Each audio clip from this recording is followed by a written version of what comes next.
A grand culinary crest is displayed. In a professional kitchen, the chef begins her intricate culinary work. The chef carefully prepares a vibrant stew with fresh sliced vegetables. She expresses her deep personal joy in both creating and tasting food. The chef takes a mindful taste to ensure the flavors are balanced. Satisfied diners enjoy a variety of gourmet dishes in the restaurant. A sense of pride and joy fills the chef as she watches people eat. High-quality ingredients continue to fuel her passion for making meals. Her culinary inspiration seems to transcend the boundaries of her world. A dark-haired man in noble attire finds comfort in a simple meal. She prepares a large seafood platter even for those who might oppose her. The silver-haired warrior blushes as he finds the food unexpectedly delicious. Hearty meals simmer over the bright flames of a stone hearth. New guests receive a jovial welcome as they enter the rustic tavern. To the server, every hungry person is considered equal at the table. A cheerful blonde girl proudly serves a steaming bowl of golden soup. Night falls over a quiet, modern building. Yui confesses that something strange has been happening lately in her apartment. Mizuki questions the nature of these weird events while they eat together. Yui explains that the arrangement of her belongings shifts slightly every day. She notes that items like the remote and her desk chair keep moving. Mizuki wonders if living alone is causing Yui to notice strange things. Mizuki jokingly suggests that the apartment might be a haunted house with ghosts. Yui dismisses the idea of a curse despite her friend's playful teasing. The two friends try to laugh off the frightening ghost theories. A sudden, loud clatter sounding from the hallway cuts their laughter short, And heavy, oppressive silence hangs in the air after the unexplained noise.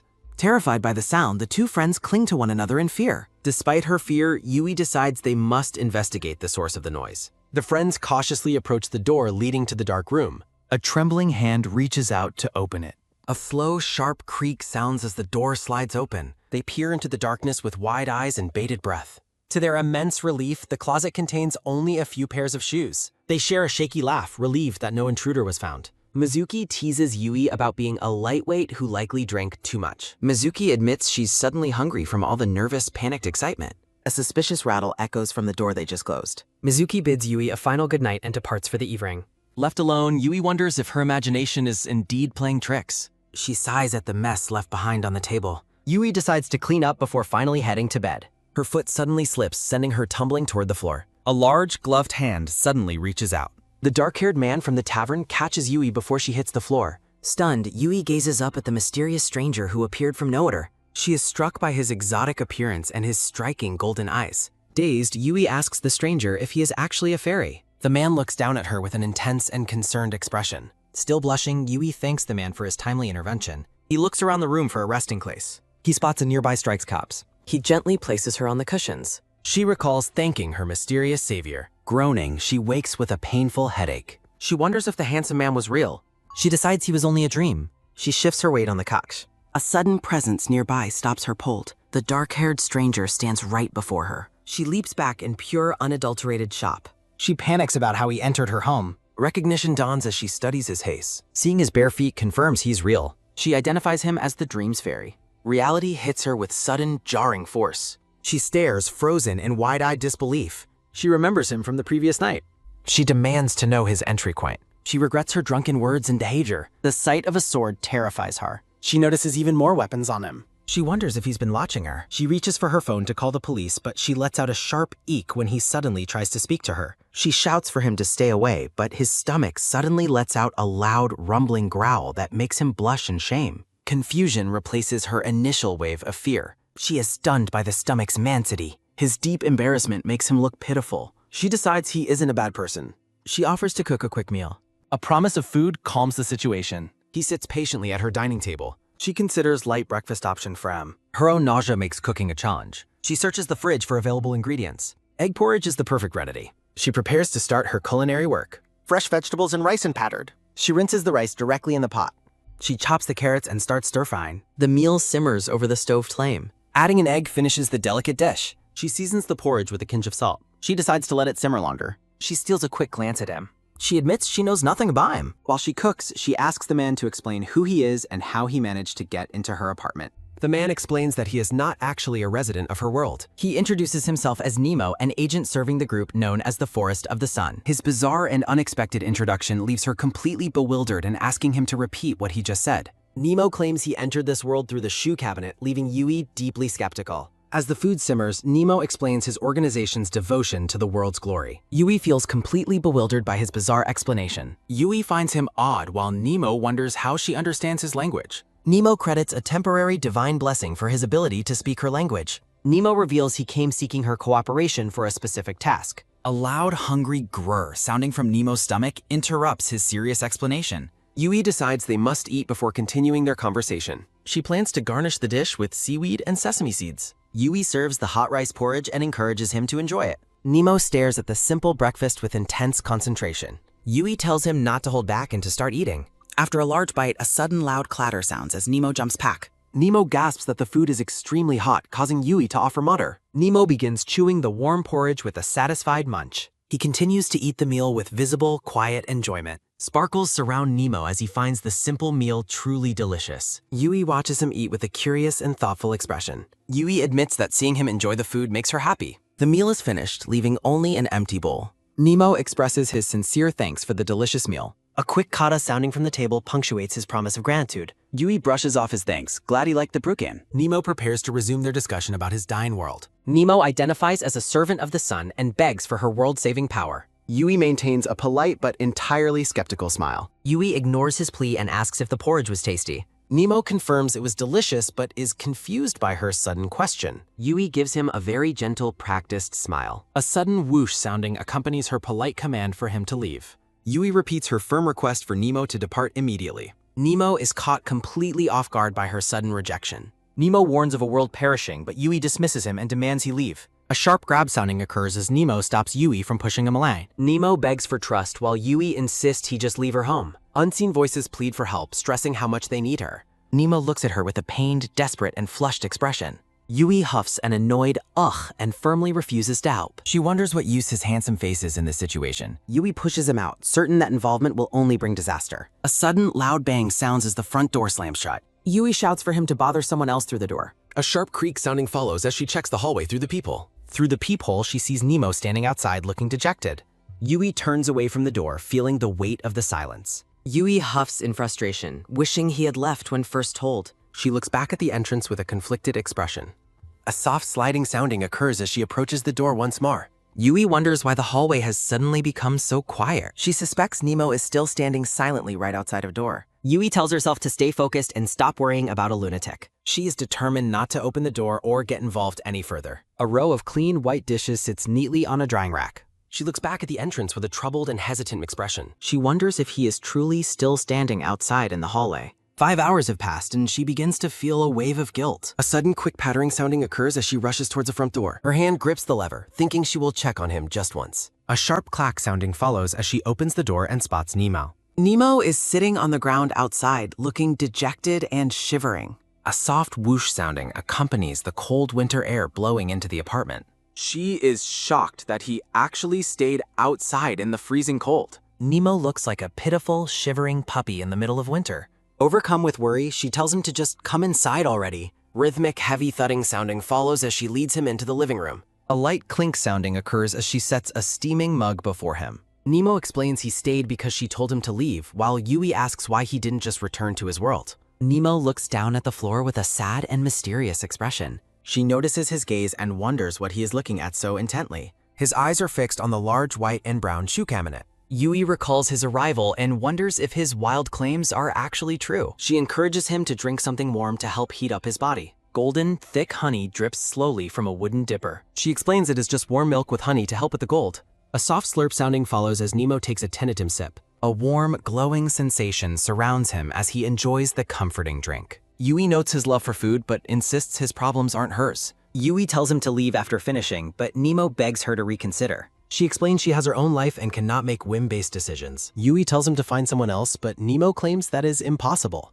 Nemo explains that as an outsider, he can only communicate with the first person he met here. Nemo's words turn into an unintelligible language, leaving her confused as he realizes his spell failed. A sudden loud thud accompanies Nemo as he stands up from the couch. Heavy, deliberate thudding sounding follows as Nemo walks toward the entrance. A sharp clatter sounding occurs as he reaches out and opens the cabinet. A light whoosh sounding follows as he steps toward the dark interior. Yui rushes forward, shouting for him to wait as he begins to disappear. She stares at the closed cabinet door in a stunned, breathless silence. She hesitantly asks if he is still there behind the door. A soft creak sounding follows as she opens it to find it empty. She is struck by a wave of pure, wide-eyed disbelief. Sparkling light surrounds the cabinet as she processes what just happened. She realizes with shock that her shoe cabinet is a portal to another world. She peers into the vacant cabinet, searching for any sign of him. A light tap sounding occurs as she touches the empty wooden shelf. A sudden soft slide sounding accompanies Nemo's reappearance right behind her. She lets out a sharp gasp as she spins around to see him. The two return to the kitchen table to continue their bizarre conversation. Nemo apologizes for the scare and explains his translation spell wore off, requiring a 3-day recast. Yui studies his face, finding his explanation of magic spells completely overwhelming. Yui notes his lip movements don't match his words at all. A soft, thoughtful sounding comes from Mino. Yui questions why she should save a world she doesn't know. Nemo explains he received a direct order to stay with her. The prophets commanded Nemo to assist her until she agrees to help. A noble aura surrounds Nemo as he accepts his duty. Nemo promises to obey her every command while she looks on bewildered. Yui is horrified by his bizarre and suspicious service offer. While Nemo vows to earn her trust, Yui feels emotionally pressured. Nemo begs her once more while she looks on with hesitation. Yui realizes she cannot kick him out without feeling guilty again. Yui suffers a silent scream over her own stubborn conscience. A heavy clunk sounding occurs as she agrees he can stay. Yui remains firm despite letting him stay inside. Morning birds chirp outside under a clear sky. Bloodshot, tired eyes reveal her lack of sleep. Yui is exhausted after worrying about him all through the night. A soft rustling sound follows as she finally gets out of bed. Rhythmic, soft thudding sounding accompanies her walk to the kitchen. She finds Nemo already awake and eating in the limber. Yui wonders what he could possibly be eating so early. Yui is shocked to learn he is eating a gray gel. She pokes the hard, clay-like substance with complete disbelief. Nemo offers her a taste of the strange, unappetizing food. She hopes it tastes better than it looks before taking a bite. A sudden, sharp crunching sounding follows her first horrific taste. Nemo explains it is the standard food of his world. Yui collapses, describing the taste as salty plaster and rocks. She realizes the dire state of his world through its food. A sudden, loud thud sounding follows as she stands up determined. She forbids him from eating that and promises real food. Yui marches away with the gray gel in her hand. She searches her fridge for ingredients to make a gentle meal. She finds everything she needs to start her prepare. The ingredients include dough, vegetables, eggs, cheese, and bread. A rhythmic tack sounding accompanies her as she chops the ingredients. She prepares the dough in a tin and pokes air holes. The yellow egg filling is ready to be poured in. The rich quiche filling is poured into the prepared crust. The quiche and salt bread are placed into the oven. A soft ding sounding announces the meal is finished and ready. The table is set with quiche, salad, bread, and juice. A nervous gulp sounding follows as Nemo looks at the feast. Yui encourages him to start eating without being shy. A soft munch sounding follows as Nemo takes his first bite. Nemo looks blissfully happy as he chews the delicious food. Yui tries to maintain her resolve despite his adorable reaction. Yui vows she will not give in to his request. A quiet moment passes between them at the table. Nemo continues to eat the warm meal with deep appreciation. Yui looks at Nemo with a troubled and thoughtful expression. She explains she added some nuts for a sweet and crunchy texture. 2 perfect scoops of ice cream sit in a glass bowl. Yui encourages Nemo to try the dessert while he watches her carefully. Nemo takes a bite immediately, and Yui notices he seems more relaxed. Yui wonders if his world only fed him rocks and chalky substances. Nemo suffers a sudden, sharp brain freeze while Yui watches in confusion. Yui asks Nemo to explain his world before she makes any decisions. A soft top sounding occurs as Nemo agrees to answer her questions. Nemo asks for drawing materials so he can properly illustrate his explanation. Nemo explains his world exists in a much lower and lighter dimension. Nemo shows Yui a drawing consisting of several concentric circles. Nemo points to the center as Yui compares the drawing to a target. A light top sounding follows as Nemo points to the outer rings. Nemo explains that heavier dimensions have less belief in magic and gods. Nemo notes that while her world lacks magic, she understands the concept. Yui recalls magic from childhood fairy tales and asks if he breathed fire. Yui listens intently while Nemo acknowledges her understanding of fantasy. Nemo explains that in his dimension, strong emotions can manifest as actual flames. Nemo describes a tragic event caused by a powerful mage named Berta. Yui asks about the contract of hatred as Nemo describes the catastrophe. A barrier was erected to seal off the fallen empire's desolate land. Nemo identifies the demon Finnegar Diovirda as the heart of the catastrophe. Nemo explains the prophets see a traveler from another world as their salvation. Yui wonders aloud if she really looks like a powerful being. Yui laughs nervously while sweating under the pressure of his gaze. She asks if crossing over would grant her some kind of great power. Nemo states he is merely a servant and only follows his orders. Yui is frustrated by his vague responses and lack of concrete certainty. Nemo explains his group serves the glory of the world, not a king. Yui steers ahead with a blank, overwhelmed, and dazed expression. Yui feels mentally exhausted by the talk of demons and world-ending disasters. Nemo asks if there is truly nothing he can help her with. Yui tells him everything is fine, though he remains visibly hesitant. Yui tells Nemo to wait on the couch and watch some television. Yui reflects on her hidden reasons for letting him stay in her home. A sharp crash sounding follows as Nemo accidentally breaks a ceramic dish. Yui is disturbed by how terrified Nemo is over a single broken dish. Yui tells herself to stop overthinking and focus on her immediate tasks. Yui decides to prepare cinnamon rusks as a snack for their movie. She gathers bread scraps, butter, sugar, and a bottle of cinnamon powder. The butter is melted in the microwave and combined with the sugar. A soft ding sounding marks the end of the 10-minute baking cycle. Yui uses kitchen scissors to cut the baked bread into bite-sized pieces. A plate of golden seasoned rusks is ready for the movie mint. Yui brings the tray of snacks out to Nemo in the living room. A soft crunch sounding follows as Nemo enjoys the sweet snack. Yui reflects on her recent search history regarding interdimensional travel and magic. She found only fantasy novels and movies instead of real-world answers. Yui finds watching Nemo's genuine reactions to the movies surprisingly entertaining. Nemo's face flushes with a soft, embarrassed blush. She reflects that their current situation cannot last forever. Nemo insists on helping with chores, but she gently refuses. Nemo diligently wipes down the table while she watches him. She views him as a machine-like person who only obeys orders. She wonders if she can truly trust a man like that. While Nemo is away, she plans some late-night snacks on the phone. She considers preparing the ingredients for tomorrow's meals in advance. A sudden heavy clunk sounding marks Nemo's sudden return to the room. She is shocked to see Nemo has returned with severe injuries. Nemo stands with a bruised face and a sword at his hip. She begins treating the deep gashes across his bare back. He claims it doesn't hurt, but she scolds him for lying. She wonders how he could have sustained such terrible physical abuse. A sudden quick tap sounding occurs as her hand freezes in place. She recalls him eating her cooking and connects it to his wounds. She asks if he was punished for eating the food she made. Nemo looks away silently, confirming her cooking caused his punishment. Nemo explains his law-based punishment while she expresses her deep regret. Nemo downplays the pain, comparing it favorably to exile or death. She is overwhelmed by his casual acceptance of such brutal treatment. She asks if everyone in his world is forced to eat shell. Nemo confirms that servants are strictly forbidden from eating anything else. He explains that the prophets use gel to suppress all worldly desires. She realizes the prophets strip away life's joys to ensure total obedience. Nemo denies any ill intent as she questions his true motivations. She asks if all music, dance, and even dreams are banned. Nemo expresses his desire to dedicate his life to the world's glory. She decides to ask him one final important question about himself. Nemo turns toward her with a calm and patient expression. Nemo admits there is something in this world he truly enjoys. He stands tall, looking at her with newfound warmth in his eyes. He tells her that her cooking has become his only happiness. She is left speechless and blushing by his sincere, heartfelt confession. She tells him she's glad he found something to love here. He explains an obedience spell prevents him from lying to his leaders. Chibi Nemo declares he will gladly endure more whipping for her food. She feels conflicted and guilty about the price of his happiness. She decides to end the heavy conversation and suggests getting sleep. The night passes quietly over the silent, empty apartment windows.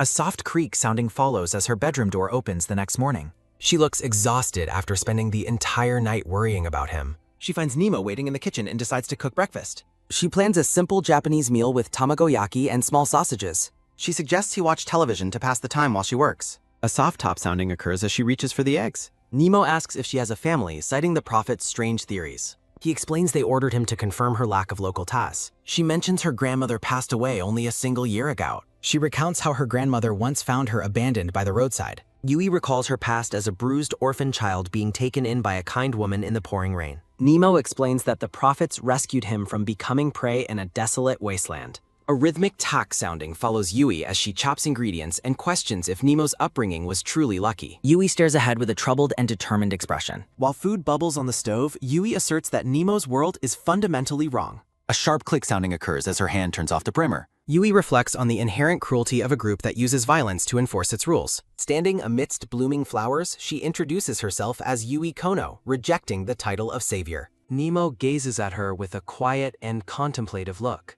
Yui offers to let him stay in her world despite being unable to save his. Nemo firmly rejects her offer, stating that staying is an impossible option for him. Yui reaches out to him, desperate to find another way. Nemo remains silent, his expression unreadable as he stands before her. With a heavy sigh, Yui accepts his decision and yields. Since neither will cross over, Yui concludes there is no longer a reason for him to stay. She formally asks him to return to his original world. Nemo reacts with a mix of surprise and silent resignation to her final request. Nemo prepares to leave while Yui watches from a distance. Nemo recalls her kindness and cooking with a soft, appreciative smile before departing. A soft patter sounding marks his departure as Yui watches him awkward manner. Dissolving into light, Nemo steps through the exit and returns to his dimension. Yui uses baking as a way to cope with her rising frustration. She begins whisking ingredients together with a blank, focused look. 4 days pass as she misses Nemo's constant presence and desire to help around the house. She focuses on whisking the meringue, wishing she could clear her mind just as easily. She struggles with guilt and worry over Nemo's fate until she decides to stop overthinking. Chibi Yui bakes aggressively to ignore her guilt before being interrupted by a notification on her phone. A message from her boss informs her that construction is delayed, requiring 2 more days off. Yui stands in her kitchen, staring at the phone in stunned silence. She reluctantly agrees to the extended break while complaining about the long renovation period. She sets the phone down, realizing she is stuck at home even longer. An empty silence hangs over the kitchen as she stands alone. She declares that only sweets can save her now and begins whisking with manic energy. A voice from the hallway announces the arrival of her friend Inzupi. Mizuki stands shivering in the doorway, bundled up against the cold. Yui scolds her friend for forgetting the door code while Mizuki laughs off her mistake. Mizuki immediately smells the cookies, and Yui confirms her hunch with a smile. Mizuki begs for food while Yui happily agrees to share her baking. A plate of colorful, delicate meringue cookies is presented for dessert. Mizuki eats happily, feeling completely revitalized by the sugary snack. Mizuki notices Yui's mood and demands to know why she is hiding her troubles. She points out that the smell of baking was strong enough to be noticed from outside. Mizuki confronts her friend directly, pointing a finger with a suspicious look. Mizuki claims Yui always bakes when she's troubled, though Yui tries to deny it. They sit at the table with the plate of cookies between them. Yui prepares to speak her friend's name as the atmosphere shifts. She poses a hypothetical question about saving another world while Nemo's shadow looms in her mind. Mizuki assumes she's been watching fantasy movies while Yui plays along with the excuse. Mizuki questions the benefits of heroism and firmly declares she would never go to another world. Mizuki lists her real-life responsibilities and rejects the idea of interdimensional travel as unrealistic. Mizuki asks if they would build her a high-end restaurant in the city center, and Yui notes that is true but remains skeptical. A soft gata sounding follows as Mizuki stands from the table and expresses relief that no such magical world exists. Yui reflects that talking to someone after a long time made her feel as if she were suddenly pulled back to reality. Mizuki asks if she can take some cookies home because Yui's baking is the best, and Yui happily agrees. Yui offers more snacks as she realizes she must face reality and focus on returning to work in 2 days. A heavy dune sounding marks Yui's arrival at a scene of total destruction where her workplace used to stand. Yui reaches out to a passerby, desperately calling for his attention as she stands amidst the rubble. She explains she is looking for the restaurant Shun no Manzai, while the man asks if she found it online. The man informs her that the business went out of business about a week ago, leaving her stunned. He continues to explain that the owner reportedly skipped town in the middle of the night. A soft tableau sounding follows his feet as the man speculates the owner was in debt and everything became total chaos. A dull baton sounding marks Yui's return to her apartment as she reflects on the news she heard from the police. A soft zuru sounding follows as she leans against the door, noting that the rest of the staff could only register as victims. A soft thud sounding follows her collapse to the floor as she feels overwhelmed and physically unable to move. She realizes she needs to start looking for a new job as soon as possible. She sits alone in the darkness of her apartment, completely defeated. Yui stares at her shoes and thinks that she just cannot bring herself to care about anything anymore. A vision of Nemo appears in her mind, begging for her strength to help save his dying world. She remains huddled in place as the weight of her current life and Nemo's plea collide. Despair and hopelessness begin to take a firm hold of her spirit. A faint Kira sounding occurs as she looks toward the hallway where Nemo once stood. A soft stumble sounding follows her toward the shoe closet as she admits this is probably not a wise decision. A faint Kira sounding follows her hand as she reaches for the door, realizing her choice is impulsive and foolish. She stands before the open closet door as a mysterious blue light begins to emanate from within. A soft gyu sounding marks her internal struggle as she hesitates on the threshold of the portal. She wonders what she should say upon arrival, ultimately deciding that finding Nemo is her absolute top priority. She closes her eyes and takes a deep breath before moving forward. A soft step sounding follows her as she finally crosses over into the unknown darkness. Reaching out into the pitch black, she wonders if another world was truly supposed to be behind the closet. A sudden, powerful surge of water erupts around her as she enters the new dimension. She is left wide-eyed and gasping by the sudden, overwhelming sensation of the transition. A massive wave sweeps her up and carries her away with incredible force. She sinks beneath the surface into a swirl of bubbles and cold water. A soft jiri sounding marks the heat of the sun over a quiet, tropical beach. A rhythmic za sounding follows the tide as it washes over the pale sand. A soft splash sounding follows the water as it reaches Yui, who lies unconscious on the shore. A slight twitch sounding marks the movement of her hand as she begins to wake. A soft wish sounding follows the water as Yui pushes herself up and coughs. A soft zaz sounding follows the ocean waves as Yui sits up and looks around the empty beach. She stares at the unfamiliar landscape with a look of pure confusion. A soft Kyoro sounding occurs as she looks about, wondering if she is in another world or just overseas. A soft Kyoro sounding follows her as she wonders why there is no hero around to save her like in stories. She shouts out to the empty horizon, announcing that she has arrived to save their world. A hollow shin sounding marks the absolute silence that greets her grand announcement.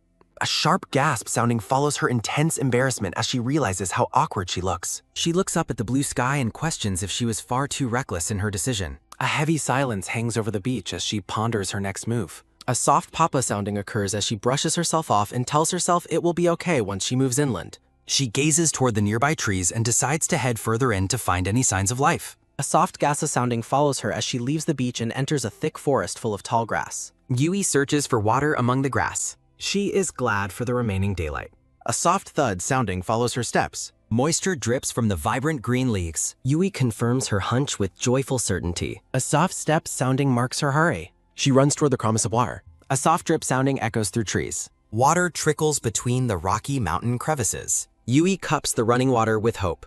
A harsh gagging sounding follows her tank. She coughs, noticing how salty it is. Yui worries about the lack of drinkable water. Sweat and fatigue cover her weary face. She refuses to surrender to her situation. She hopes for a village's hospitality nearby. Yui climbs over a massive falling log. She seeks a higher point to survey. A sudden gasp sounding escapes her lips. Yui sees no rooftops, only a coastline. A heavy thud sounding follows her collapse. A hollow laugh sounding follows her realization. She wonders if this choice is wrong. Yui fears that Nemo may have lied. A faint sparkle sounding passes her eye. Vibrant purple berries hang from the branches. The fruit glimmers under the forest light. Small seeds scatter on the forest floor. Yui eats berries despite the unknown danger. She decides against waiting idly for op. Yui contemplates the grim possibility of rescue. She realizes building a raft takes months. She fears being lost on endless widths. Yui holds her food with quiet determination. Action is always better than doing nothing. She gathers materials at the forest's edge. Yui decides to build a survival raft. The non-poisonous berries satisfy her hunger. Fire is the next most important requirement. Fire provides warmth and clean drinking water. Yui grits her teeth in fierce concentration. Her hands spin the drill at speed. A fierce shout sounding accompanies her effort. Yui stops as a spark finally catches. She gently blows to foster the flame. A sudden roar sounding signals her success. A heavy downpour sounding interrupts her peers. She stands stunned in the heavy downpour. A soft hiss sounding extinguishes her hope. Rain drenches her as her joy vanishes. A soft hiss sounding marks the end of her small fire. Yui yells in frustration as her hard work is ruined by the rain. She laments the sudden storm and how quickly it extinguished the flames. A soft drip sounding marks the rain falling from the forest leaves. Yui looks up as the water finally reaches her parched face. She greedily drinks the falling rain with a soft swallow sounding. She realizes the water is fresh and feels immense relief as the storm continues. Yui huddles under the palm trees for a bit of cover. Her head clears and she begins to plan her next survival steps. She decides to create leaf containers to store the precious rainwater. Yui prepares to work through the night to ensure her survival. A heavy downpour sounding continues as night falls over the island. A soft drip sounding follows the water as it fills her makeshift leaf bowls. She sits alone, wondering what her life back home would look like now. She imagines taking a hot bath and cooking a delicious meal in her apartment. She envisions relaxing in bed and talking to her friends after a long day. She thinks about how she would be recharging to start her job hunt. The memory of a formal job interview passes through her mind. A rhythmic za sounding marks the reality of the unrelenting storm outside. Yui sits quietly in the darkness, waiting for the rain to pass. She regrets not telling her friend Mizuki the truth before leaving reality. She realizes that nobody would ever think to look for her inside a shoe locker. A soft drip sounding continues to fill the leaf bowls as time passes. A bright light breaks through the clouds as the storm finally ends. The sun rises over the calm ocean, signaling a new day. Yui stands on the beach, cold and exhausted from the long night. She reflects on the contradictions of human nature while watching a bird fly. Despite her situation, she cannot ignore the pressing pangs of hunger and cold. She gathers more purple berries to sustain herself for the day. A soft swallow sounding follows as she drinks the stored rainwater. She eats her breakfast while planning to build a more permanent shelter. She is momentarily distracted by the thought of making sweet berry jam. A soft slap sounding follows as she forces herself to focus on building a shelter. She reaffirms her absolute determination to survive on the island. Yui begins organizing her supplies near the large beach rocks. The tropical sun shines brightly through the palm tree branches. A simple but sturdy leaf shelter is finally completed on the sand. She explores the island but finds no signs of life or other people. She notes the strange absence of even the smallest insects in the forest. She feels relieved about the lack of bugs but wonders if any fish are nearby. Yui decides to explore the forest on the opposite side of the beach. A rhythmic za sounding follows her bare feet across the warm sand. She enters the forest wearing a leaf shawl, hoping to find something new. A sudden shout sounding escapes her as she trips and falls into the mud. She stops and looks down, noticing something unusual about the ground. She realizes something is wrapped around her leg and reaches down to pull it. A soft squish sounding follows her hand as she examines the thick mud. She sighs in frustration at her clumsy fall into the deep sludge. Her eyes widen in shock as she spots a startling discovery in the mud. A quick thud sounding follows her feet as she runs toward the unknown. The brown-haired woman says that if she makes a fire to harden the soil, it should become a proper building material, allowing her to build a better shelter than just a roofed bed. As she runs across the sand, she declares that she will make walls out of soil. Wiping her brow after her hard work, she sighs in relief and says she thinks she has moved enough for now. She looks exhausted and tells herself it is time for a little break. Her eyes widen at mysterious colors. She gazes across the vast ocean. She laments that she has ended up in another strange place again. She collapses helplessly on the sand. Weary resignation fills her tired face. Beautiful weather feels like bitter irony. Overlooking the shore, she says she is not sure if this is really the dying world Nemo talked about. She sits isolated on the beach. She admits to herself that what she does know is her own life is definitely falling apart. Profound sadness fills her weary eyes. Looking at the horizon, she wonders if she can really survive here alone. A soft crackle sounding follows the fish roasting over the fire. A rhythmic crackle sounding continues as she stares blankly into the fire. 10 days pass on the island. A sudden splash sounding follows the basket hitting the water.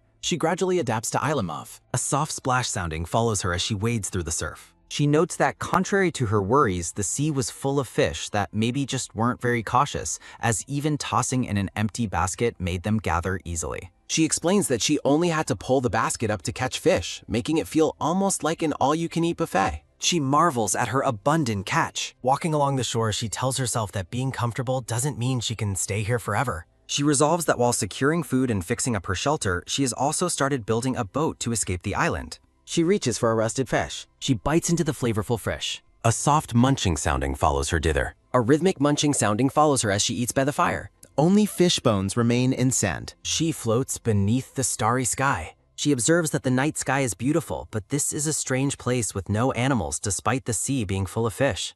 She notes the strange rainbows and glowing clouds, and while the scenery is beautiful and the fish are easy to catch, she reaffirms that she does not want to stay forever. She declares that she wants to finish the boat and escape as soon as possible, wishing that someone would come rescue her. A sturdy mud hut is finished. A sharp scrape sounding follows her markings. Now with long white hair, she marks her 200th day since she started living on the island. She admits she thought she would get bored without people or entertainment, but it all went by so fast. She notes that preparing for the voyage took an unimaginable amount of effort. She explains that she had to fish almost every day to build up food stores. A soft cough sounding follows her as she notes she even made jars to preserve processed fish and salted berries. Salted fish fills a storage jar. She rests after a long waiter. A rhythmic thud sounding follows her heart as she waits nervously. A sudden sparkle sounding marks her success. She declares the result was a huge success, as the fermented, salted seafood became a versatile ingredient during her time on the island. She focuses entirely on the boat. She explains that to get out as quickly as possible, she identifies land beneath a distant rainbow after climbing to a high place. A completed raft waits on shore.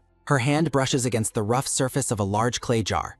A soft sigh sounding follows Yui as she looks over her survival supplies. She notes that her hair turned creamy and her skin sunburnt during her labor. A soft fwa sounding follows as she touches a strand of her long hair. She remembers her former life and the silence of her lonely mornings. She observes that her face has become a mask of stoic indifference. Loneliness grows within her despite becoming accustomed to the island's isolation. She considers forgiving the man who disappeared as she walks the sand. A rhythmic chop sounding follows her feet into the shallow surf. The day has finally come for her to leave the shore behind.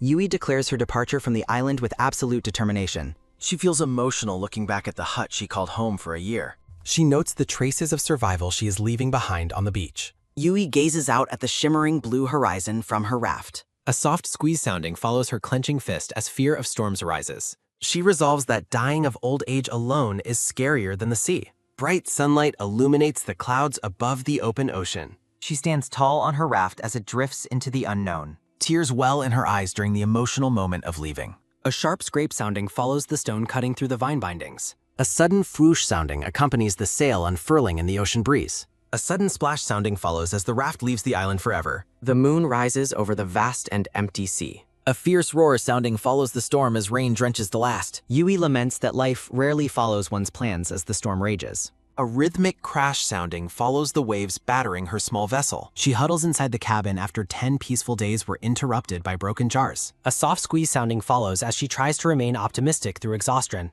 She explains how the weekly storms nearly swallowed her boat whole. A soft scrape sounding follows her hands as she clings to the cabin walls. The storm finally breaks, revealing a bright and hopeful sky. A rhythmic slosh sounding follows the raft locks through the calm water. The wooden structure creaks quietly as the voyage continues. Yui stares blankly with dark circles under her eyes, fearing for her life. She plans to collect rainwater to secure her supply for the next leg. She decides to tighten the vines after parts of the boat were damaged. A heavy sigh sounding marks her weariness as she pauses. She debates whether to eat or fix the boat first. A soft scrape sounding follows her hand as she opens a storage jar. She notes the limited variety of food available while at sea. Her meal consists of dried fish, salted seafood, and pickled island fruits. She finds comfort in the small luxury of her stored food. A rhythmic munching sound follows as she bites into the dried fish. She dreams of a hot, prepared meal while wondering about land ahead. A soft chew sounding follows as she longs for any human interaction. She realizes she hasn't thought about Nemo in a very long time. She recalls the man who is both her catalyst and her reason for isolation. She reflects on his warnings about the world's immediate end. She notes that the world she sees while drifting is perfectly peaceful. Yui wonders if Nemo lied to her about the state of reality. She wonders if her presence changed the world. A soft thud sounding follows as she prays to be sent on. Bright skies offer a temporary respite. A tight squeeze sounding follows her pulling the bindings. She worries that another storm will destroy her fragile vessel. A soft pew sounding follows her wiping sweat away. Her attention is taken by a sudden soft rustle sounding. Hope flickers in her wide eyes. A firm squeeze sounding follows her grip as she spots land near Gray. A rhythmic thump sounding follows her heart as she thinks of Nemo. A dull thud sounding follows her hand touching a wood. A distant rumble sounding follows the darkening clouds. Violent waves toss the small raft. A heavy crash sounding follows as a sudden downpour hits her. She sees an island within reach. A sharp crack sounding follows as the raft begins to break. Despair fills her as she begs for mercy. She collapses amidst the raging storm. The logs struggle against the sea. A soft shh sounding follows her as she wakes. A massive silhouette emerges from the rain. She weakly whispers a plea for help. A sudden jerk sounding follows as she sees the giant ship nearby her. She shouts with every ounce of strength. The looming vessel represents her only hope. Tears stream down her rain-slicked face. A soft thump sounding follows her falling to her knees. She stares in awe at her rescuers. Exhaustion finally begins to take hold. The raft drifts alongside the ship. Voices from above check if she is still alive. She kneels on the alien deck. A soft whoosh sounding follows as she looks at the figures above. A voice warns her about an incoming harpoon. The heavy spear secures the waft. A rhythmic clatter sounding follows her climb up the ladder. She finally stands on a real ship. She is stunned to see people with animal ears. The woman in a red coat notes her ragged condition. She is welcomed aboard the burning dolphin. The black-haired woman with feline ears introduces herself as Captain Visby. Yui struggles to find her words. The crew gathers around the bedraggled newcomer. A soft swish sounding follows the captain's tail as Yui walks. A sudden flinch sounding follows as someone calls her a frog. The white-haired man with wolf ears, Knox, demands the disgusting human be thrown back. Knox suggests sending her away on her broken raft instead of murder. A soft thump sounding follows as Visby defends the human's life. The captain points out Yui's emaciated and emotional fate. The green-haired crewman agrees with the captain's observation. Knox admits it feels wrong to send a human away in the pouring rain. The white-haired man turned to Leagues. A soft tisk sounding follows Knox as he threatens to kill her if she causes trouble. A sudden slam sounding follows the vice captain as he leaves the confused pair behind. Visby introduces the man as the vice captain and suggests delaying formal introductions. The captain orders the crew to clear the raft and return to their parse. Visby offers to give the long-haired survivor a tour of the ship. Visby promises a cabin and food after one initial task is completed. Yui enthusiastically pledges her hard work to the captain. Visby tells Yui to wash up because she smells absolutely terrible. A steaming wooden tub offers a luxurious bath. Yui walks through the hallway with clean laundry. Yui finds the provided soap and brush amazing compared to her island life. She feels relieved to wear proper clothes after a long time. Yui notes the awkward tail hole in the back of the pants. Yui steps forward in sturdy brown boots. She reflects on how much her hair and skin have changed. Yui sees a stranger in her own reflection. Her hair is waist length and her skin is deeply tanned. She observes her new muscle and the weight she have lost. Yui wonders about the animal-like traits of her new companions.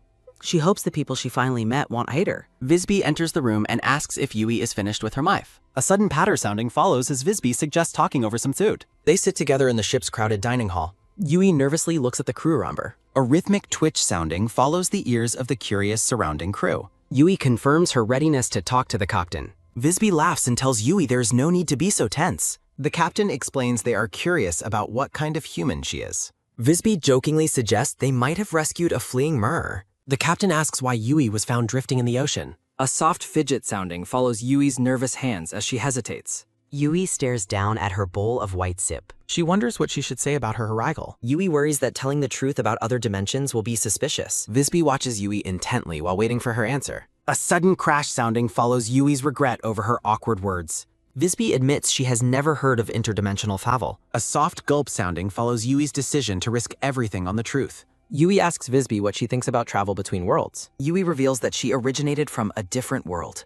She tells the captain she was asked to save this world. Yui resolves to keep Nemo and the forest secret for safety. She describes her mission as a divine revelation. A soft sliding sounding follows Visby's hand as she processes the story. Visby concludes that the survivor has completely lost her mind. The captain decides Yui isn't dangerous and orders her to be given work. Yui feels relieved to eat despite being treated like a crazy person. She experiences the emotional taste of her first real meal. Ken Yu-jung makes a disgusted face. She declares the soup tastes like dirt and refuses to let it slide as a chef. 5 days have passed on the burning Gulfin. She wakes up and stretches in her cabin. A sudden rustle sounding follows as a crewman greets her and she returns the morning greeting. A moment of quiet morning stillness. She reflects on how well the crew has accepted her despite her crazy stories. She tries to greet Nox, but he tells the frog to shut up and storms off. She notes that Nox still hasn't warm-up to her. A quick swish sounding follows the vice captain as he leaves the room. She remains optimistic despite the harsh treatment. The dining hall is filled with the presence of others. She greets several lively crew members while walking through the ship. She loudly calls out to Alter. Her face glows with excitement. She enters the kitchen and is immediately told to start peeling potatoes. She agrees as the pink-haired wolfman, Chef Alter, watches her.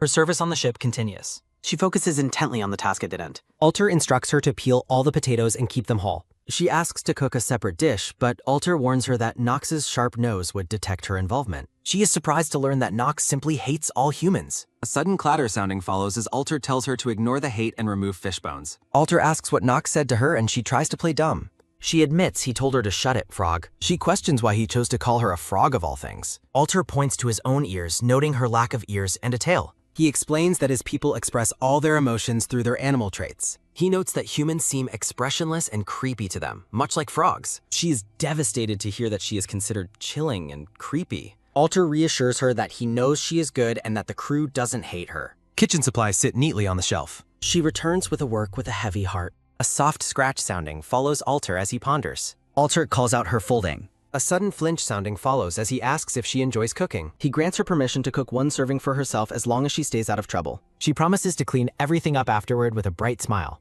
A sudden voice asks what good news has happened. Captain Visby enters the room with a grin. Visby teases that Alter complained about her pestering, though the chef shrugs it off. The captain asks her to make 2 servings and bring them to her quarters for a talk. Alter reluctantly agrees to let her use the kitchen for the captain's request. A rhythmic thump sounding follows her heart as she glows with joy. She searches the storage room for potential ingredients. She resolves to use common ingredients so she doesn't become a nuisance to the crew. She examines the various dried and salted meats available. She finds fresh vegetables growing in pots because the ship lacks refrigeration. She carefully considers her limited choices for the upcoming meal. She begins by expertly filleting a fresh fish. Yui prepares shrimp and clams alongside the fresh fish. She carefully pats the seafood dry and seasons it with salt.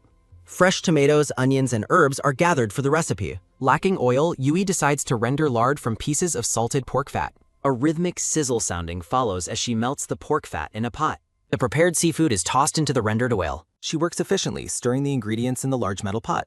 Sliced tomatoes are added to create a rich, colorful base. She finishes the dish by sprinkling a blend of aromatic spices. 2 vibrant bowls of seafood stew are finally ready for service. She is mesmerized by the incredible scent and colors of her cooking. Pride and satisfaction fill her as she looks at her creation. She announces her arrival at Visby's quarters, and the hungry captain welcomes her. She enters the room with a cheerful smile and the steaming balls. Visby leans in, captivated by the wonderful aroma of the meal. The captain praises the food's appearance and thanks her for the effort.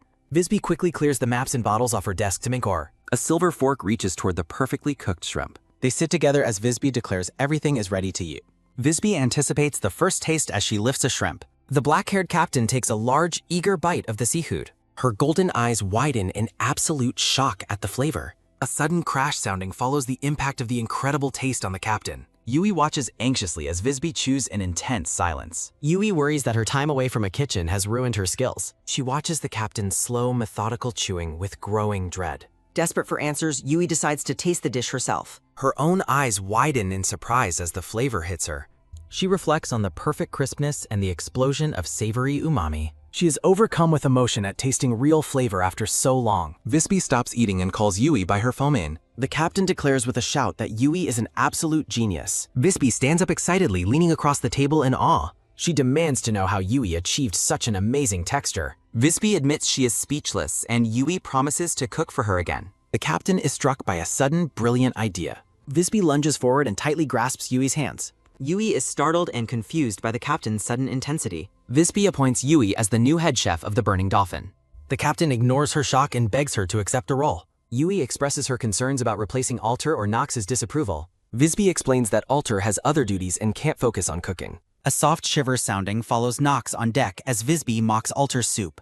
Visby celebrates Yui's agreement with a wide-fanged grin. The captain suddenly remembers the actual reason she called for Yui. The Burning Dolphin sails peacefully across the vast blue ocean. Visby reveals that Yui will have to disembark at a trading city soon. They continue their conversation over the remaining food. Yui is devastated to learn her time on the ship is limited. Visby explains that humans are strictly forbidden in their homeland. Visby says the whole city is full of guys like Nox. Visby explains she and her crew are used to humans because of trade, but people in her homeland usually dislike the tailless ones and suggests Yui wouldn't want to go there anyway. Yui asks if the trading city called Gerhain is a place where humans like her are allowed to enter. Visby confirms while looking for a map. Visby points at the easternmost land on the map, explaining it's a hub for adventurers, while Yui realizes she can't read a single word of the script. Yui notices something strange. Yui points to a specific spot on the map, wondering what it represents. Yui notes that while the rest of the map is packed with writing, this particular spot is empty. Visby addresses Yujong Kang, asking if her inability to read proves she really is from another world, and Yui confirms her story.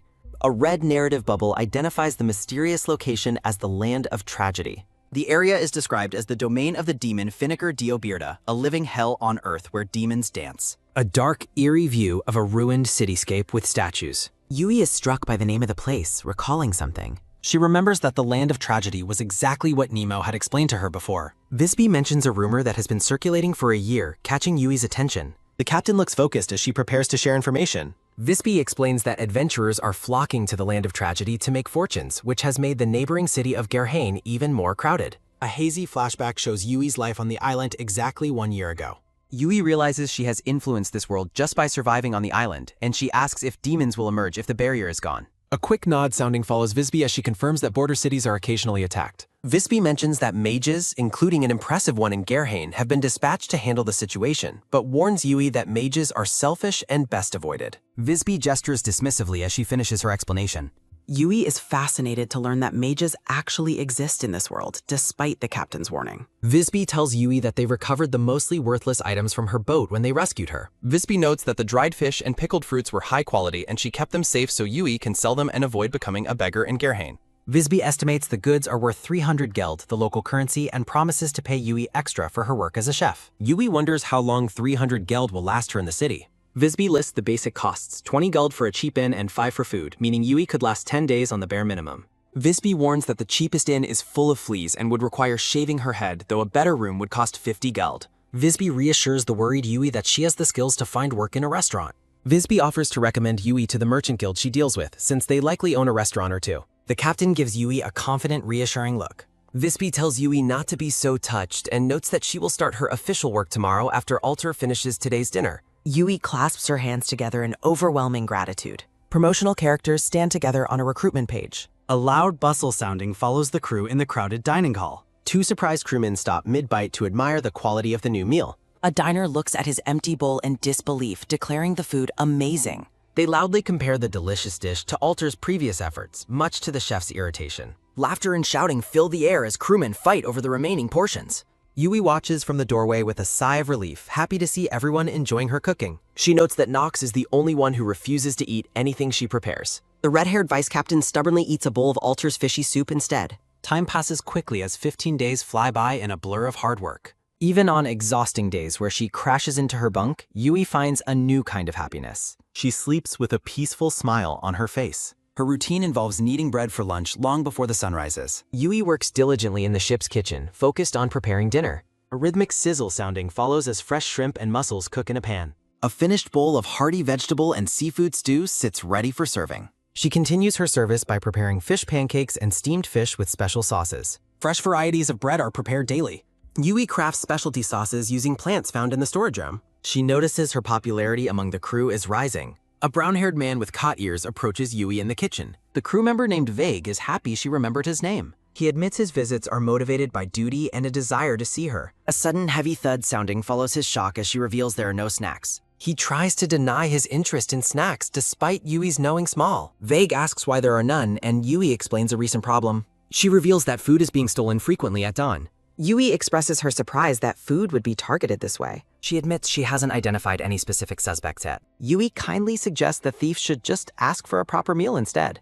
Vague is outraged by her soft-hearted response to the theft. He frantically shakes her while demanding they catch and punish the thief. Yui questions the need for a stir since they disembark in 4 days. A sudden, firm clench sounding follows Vague's refusal to forgive the stolen snacks. A bright, intense flare sounding follows their vow to ambush the thief. Vague suddenly notices a strange, faint smell lingering in the keken. A soft, rhythmic bubbling sound comes from a large metal pot. He asks about the boiling mixture, which she identifies as yacht. Yui asks for a moment as she finishes the preparation. She presents him with a cup of the hot, steaming liquid. Yui explains that the treat is still in the process of being made. She encourages him to give the warm mixture a try. Vague carefully takes a sip of the sweet substance. He is immediately stunned by the incredible sweetness of the drink. The man is amazed, wondering if the flavor is similar to candy. Narration explains how rare sugar and honey are in this world. Yui reveals she is making the treat as a special parting gift. She explains the long process of kneading malt to extract sweetness. The liquid is boiled down to create a thick, dark taffy.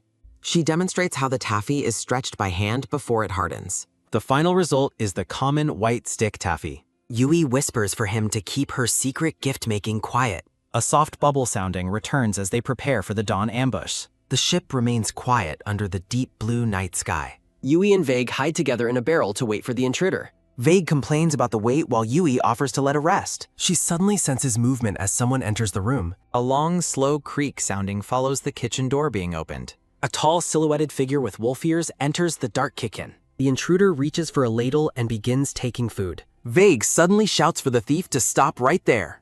He lunges from hiding, yelling about the stolen snacks. Vague grabs the thief by the collar to unmask him. Yui watches the chaotic unmasking with a look of pure shock. The thief is revealed to be the white-haired man with wolf ears. A quick, sharp rattle sounding follows the realization that the thief is Nox. They both stare in absolute disbelief at the embarrassed vice captain. Yui reflects on the vice captain's secret habit of stealing leftovers. A quick, sharp flinch sounding follows Nox as he nervously addresses her. Yui kindly requests that Vague keep the incident secret for Nox's sake. A rhythmic quick tap sounding follows Vague as he departs for Mad. A soft, low creak sounding follows the door as Vague leaves.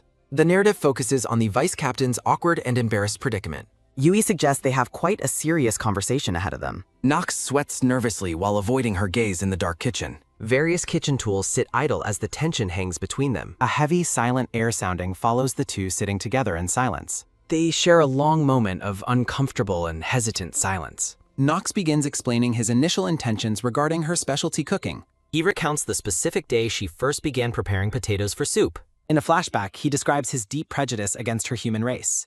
A soft, low snort sounding follows Nox as he recalls his skepticism. He remembers how the scent of her food captivated the entire ship. A sudden, sharp swish sounding follows Nox as he turns away in disgust. He admits his repulsion was quickly overtaken by his growing hunger. Nox reflects on the internal conflict regarding his pride and appetite. He describes the torment of watching others eat her delicious meals daily. A heavy, rhythmic gulp sounding follows Nox's struggle with old fish soup. He feared becoming a laughingstock by showing any friendliness toward her. A slow, steady stomp sounding follows his nightly walks toward the galley. A soft, quick rustle sounding follows Nox as he peeks inside the room. He reveals the fear that his own crew would mock him. Yui listens sympathetically as he describes his intense food-related anxiety dreams. Nox realized he would regret never tasting her food before she disembarked. He chose theft over conversation to preserve his fading sense of pride. Yui understands that his hostility was driven by a fear of discovery. A sudden, firm clench sounding follows Nox's admission of his thorny behavior. A soft, rhythmic bubble sounding follows the food cooking on the stove. The white-haired man bows low while asking for her sincere forgiveness. A quick, sharp startle sounding follows Nox as she accepts his apology. Yui promises secrecy and tells him to stand tall and proud. Nox is visibly relieved to find she isn't genuinely angry with him. A heavy, rhythmic gulp sounding follows Nox as she sets her conditions. A soft, knowing chuckle sounding follows Yui's gentle and reassuring smile. The setting shifts as a new morning begins on the galley deck. A sudden, loud shout sounding follows Alter's shock at the surprising news. Alter is ecstatic to learn he no longer cooks for the vice captain. Yui confirms that the white-haired man will finally eat her meals. She prepares a seafood feast while considering the vice captain's fragile perspective. Yui finds joy in her work as she cooks for the crew. A loud, busy murmur sounding follows the crew gathering for their breakfast. A soft, quick thump sounding follows Yui's heartbeat as she waits expectantly. The vice captain enters the room with a look of quiet, tense resolve. Nox officially requests his meal, ending their long and difficult standoff. Yui celebrates the success of their newfound and mutual understanding. A sharp, firm top sounding follows the steaming bowl being served up. A soft, rhythmic chew sounding follows Nox as he finally enjoys his breakfast. Nox watches from the side as the crew prepares to eat. Yui flinches as a gloved hand suddenly touches her shoulder. Visby offers Yui a bright, encouraging smile. Nox enjoys the secret sweetness of the handmade treat. Yui prepares to deliver her speech. The girl laughs and happily agrees with the Centaurette. The ship finally docks at a massive Stone City harbor. A bustling crowd awaits at the busy port. Yui proudly looks over the finished sticks of toffee. She announces that these are her final gifts for the burning dolphin. Yui smiles while presenting her very last parting present. She explains the treat is called Yote and she made it for everyone. The crew members whisper in confusion about how to eat the hard sticks. A sudden rhythmic crunching sounding follows Nox and Vague testing the candy. The vice captain tells the staring crew to stop and just eat. A dark-haired crewman tentatively tries the heart fleet. A sharp rhythmic snap sounding follows him biting the stick. A sudden loud whoa sounding follows the realization of the flavor. They exclaim about the incredible sweetness while Yui watches from behind. Yui looks deeply moved by their enthusiastic reactions. Visby asks if she is certain about giving away such high-value sweets. Yui explains she used the ship's existing supplies and wants to give back. The crew celebrates together as Visby dismisses her initial concerns. Yui is filled with genuine, sparkling happiness. The morning sun shines through clear blue skies. Yui stands on the deck while gazing at the horizon.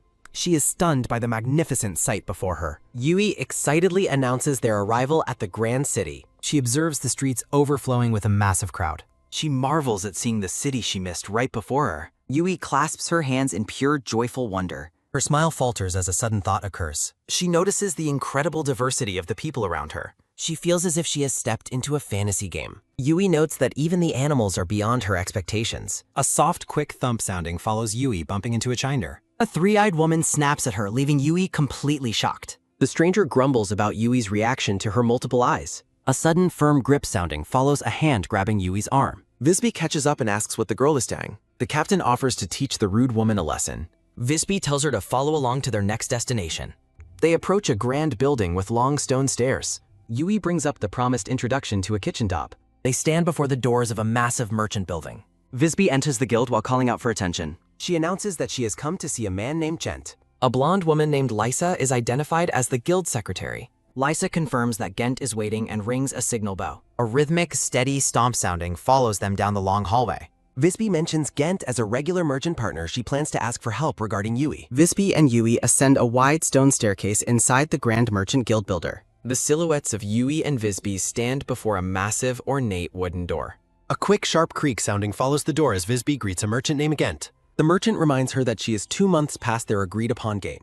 Gent, a sharp-featured man with a monocle, accepts Visby's apology for the delay. Visby urges Yui to sit while Gent impatiently asks about the goods she brought. Visby presents a document to the guild official in the dimly lit office. Gent focuses on the paper with a look of intense concentration. A soft, quick tap sounding follows Gent as he admits the numbers are still insufficient. Visby mentions the bustling streets while Gent dismisses the ambitious adventurers as suicide candidates. He explains that the vanishing barrier on the land of tragedy has led many to their doom. Gent notes the archipelago's indifference to continental affairs while Visby chuckles in agreement. Visby suggests that low supplies must have driven the market price of their goods up. She boldly requests 20,000 geld per piece for their current shipment. Gent is stunned by the request, noting the actual market price is 22,000. Visby admits she is offering a discount in exchange for a favor. She presents Yui with a mischievous grin, much to the girl's clear discomfort. Yui looks on with a mix of confusion and mounting anxiety. The narrative shifts to a wide view of a diverse crowd in the city plaza. Gent and Yui walk together through the manicured grounds of the Guild District.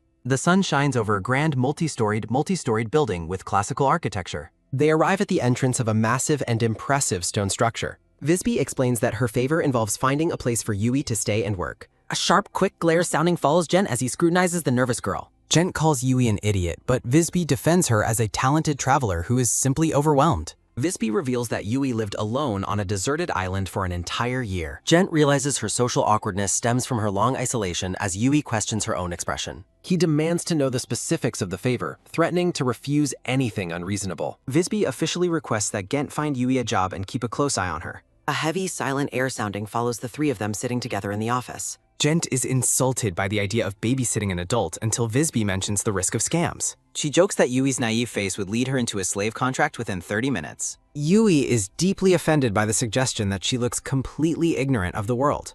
Visby explains the massive discount was an apology for her tardiness, which Gent begrudgingly accepts. Gent inquires about Yui's skills while Visby enthusiastically praises her incredible cooking abilities. Flashbacks show the crew of the Burning Dolphin overjoyed by the food Yui prepared on the ship.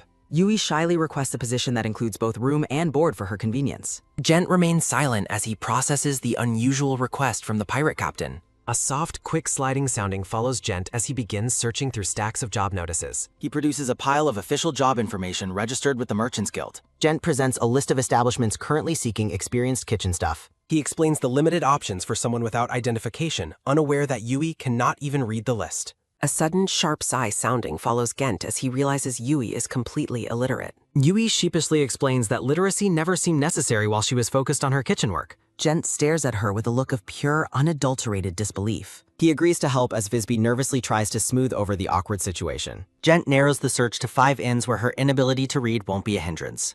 A sudden, quick rustle sounding follows Gent as he describes a kitchen job at the Golden Fleece Inn. He mentions the Bellowing Cow Inn, which offers a soup-making position but lodging in a shed. Gent describes the Roasted Ox Inn, noting the low pay and stable side lodging as Yui stutters a question. Yui worries about sleeping with horses, while Gent clarifies that the living situation isn't quite that literal. He explains the room is a tack storage area that smells like manure and mentions she might have to help with the animals. Yui declines the offer to focus on her literacy studies, prompting Gent to suggest his final option. He presents the Wild Log Inn, which offers a head chef position with solo cooking and attic lodging. Gent bluntly describes the owner of the inn as a complete and total idiot. He advises against the job, noting that a head chef usually earns far more and should not have to work alone for such low pay. Visby expresses her confidence in Gent's ability to protect the girl from trouble. Yui looks determined as she considers the risks of being scammed in her new environment. Gent looks on with a skeptical and unimpressed expression. Gent admits the innkeeper's simplicity might be a safeguard against anyone trying to exploit someone as naive as Yui. Yui considers the benefits of the job, especially the privacy of the attic and the chance to run the kitchen solo.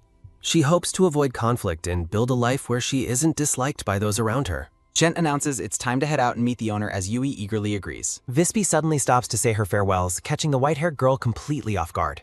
The captain laughs at the girl's shocked expression during their prodding. Yui is deeply moved by the sudden realization that her journey with the crew has ended. She asks if they will cross paths again, and Visby warmly reassures her that they will. Visby explains her regular docking schedule and promises to find her with Gent's help while the merchant urges them to move along. Visby tells her to stay in touch during her visits as Yui gives a final, cheerful promise. The scene shifts to the quiet outskirts of the city as Gent leads Yui to a modest stone building. Yui notes the lack of foot traffic in the area before Gent leads her inside. A quick, sharp creak sounding follows the door opening to reveal a large, bearded man sitting alone at a counter. A sudden, heavy thud sounding follows the man as he stands up and asks if they are customers. Gent clarifies their purpose as Yui watches the intimidating man with wide house. Gent asks if the establishment is still in need of staff members. Yui wonders if this simple-looking man is the kind-hearted fool Gent mentioned earlier. The bearded man looks a bit flustered as he considers the two visitors. He asks if Yui is there specifically to apply for the open kitchen position. Yui offers a shy and polite greeting to her potential new employer.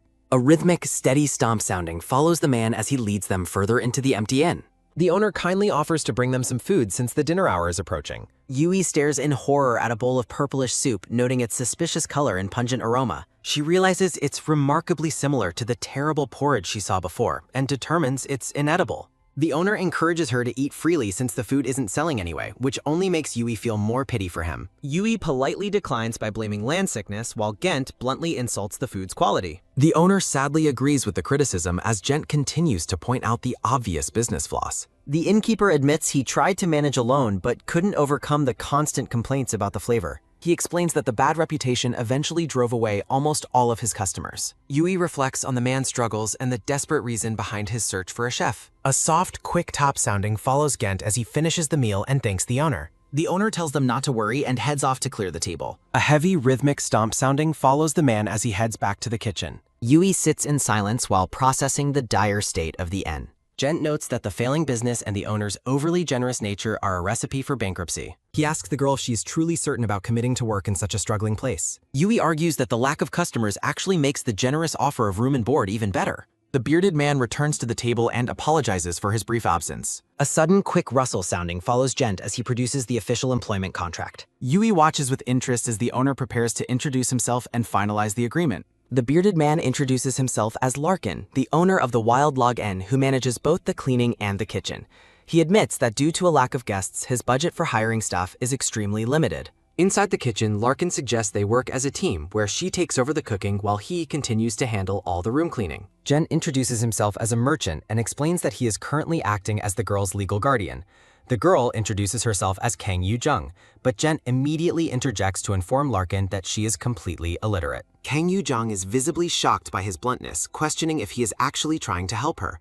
Gent confirms that his presence is necessary to ensure the employment contract is handled correctly. Larkin looks on with a flustered and slightly nervous expression. Pointing to bowls of unappetizing pinkish soup, Larkin explains that the lack of customers makes it impossible to offer a high wage.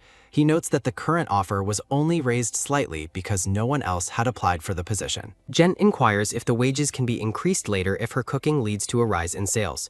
Larkin looks surprised but quickly agrees that he would be happy to raise her pay under those circumstances. The three of them sit together in the quiet, dim dining area as they discuss the terms. Kang Yu-jung considers what her life will be like if she decides to commit to working at the inn. She maintains a look of steady determination while weighing her options. She imagines the potential for growth and success in her new environment. Her thoughts drift to the diverse people she might encounter in the city. Kang Yu-jung reflects on how disastrous Larkin's own cooking skills seem to be, realizing how much the business truly needs her. The girl asks if she can see the attic room, and Larkin happily agrees to show her the way. Larkin leads them through the inn and indicates a room located at the far end of the second floor. A quick, sharp creak sounding follows Kang Yu-jung as she cautiously pushes open the wooden door. She observes that the room is completely bare except for a bed and is covered in a thick layer of dust from long-term neglect. Despite the mess, the girl looks at the space with a sense of wonder and hope. She is moved to tears by the privacy and sunlight, comparing it favorably to her lonely hut on the island and the cramped shared quarters on the ship. Gent remarks that it is essentially a guest room, which Larkin confirms by noting the current lack of travelers. Gent decides the arrangement is beneficial, but the girl tells him to stop talking, frustrated by his constant, blunt reminders of the inn's failure. Larkin instructs her to clean her new room today and prepare to take full charge of the kitchen starting tomorrow. The girl is relieved to see that Larkin remains kind and unfazed by Gent's harsh observations. Kang Yu-jung holds the official document as the contract process proceeds without any further issues. Gent reads the legal text aloud for her benefit while the girl nods her head in agreement. The primary terms of the agreement state that she is now staff of the inn and responsible for all cooking duties from morning until night. She is particularly excited by a specific clause that guarantees her personal time for herself. Larkin adds that he is willing to teach her how to read during the slow hours when there are no guests to serve. Gent advises her to seek him out if she ever wants to change jobs, offering her a position as his personal errand runner.